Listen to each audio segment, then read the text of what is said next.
ang vision po ng Tafarmco is a premier cooperative with empowered members in socio-economically advanced communities po. Kasi naniniwala po yung Tafarmco na dapat hindi lang makilala ang Taloy dahil sa malaki yung asset, kundi dapat makita nila na yung mga members po is talagang empowered or umangat yung kanilang mga buhay.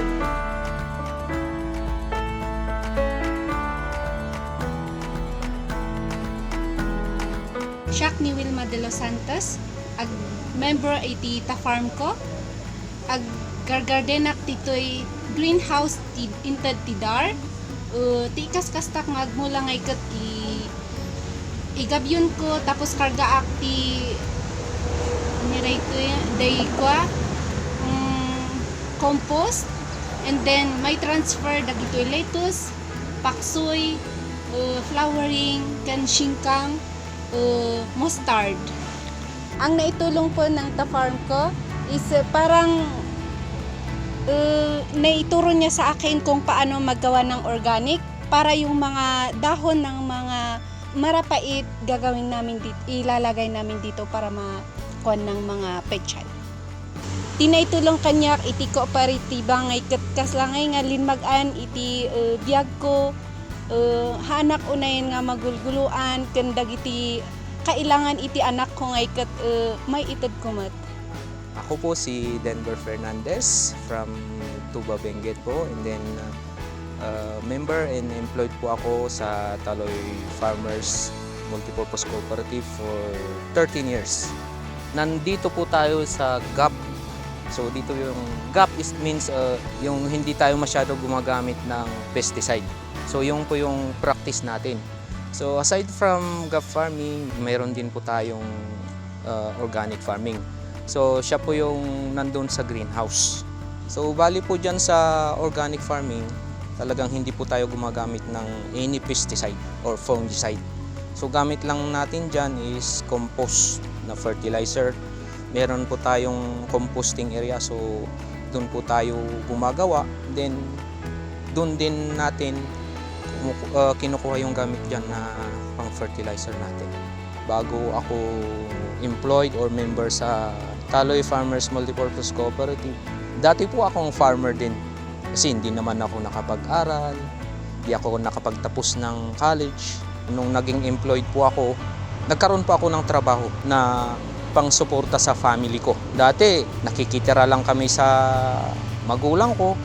Ngayon po, may sarili na po kaming bahay na pinapatayo. Hindi namin problema yung panggamit sa bahay, mga gamit ng mga bata sa school kasi nakakatulong po yung na nagtatrabaho ako sa kooperatiba.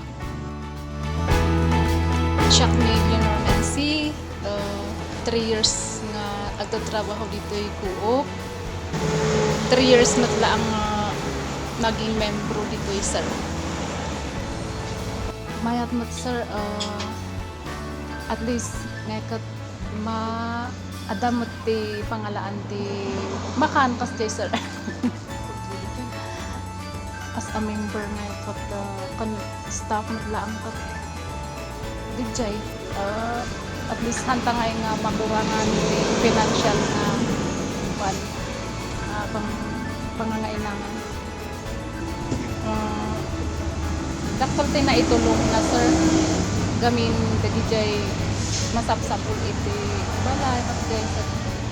Unlike iti awang pa iti trabaho pag hanta nga membro dito nga medyo narigat nga ti pag-alaan ti pagkapital no kaya nga pag-racing or takanda dumapay sa Siak ni Erlinda Paulino, 15 years akas member iti kooperatiba iti Tafarmco, and 12 years akas BOT member, and 3 years nga nag-chair iti daytoy Tafarmco. Focus iti daytoy Tafarmco is to help farmers tapno awanen kuma iti masayang produce iti farmers ket nag-come up iti Taloy Farmers, nag-dream iti Taloy Farmers iti banag nga makatulong kadagiti members da farmers iti trabaho da. Kat iso da ito naki-tie up kami or tinulungan da iti ta-farm ko kadag iti government agencies akas dagitoy DAR DA kan anyapay adu nga ahensya iti nang tulong iti kooperatiba tapno mai-implement iti dream iti kooperatiba tapno tulungan na dagiti member farmers. Ang kooperatiba kaagapay sa buhay. Iti kooperatiba makatulong iti kaadwan.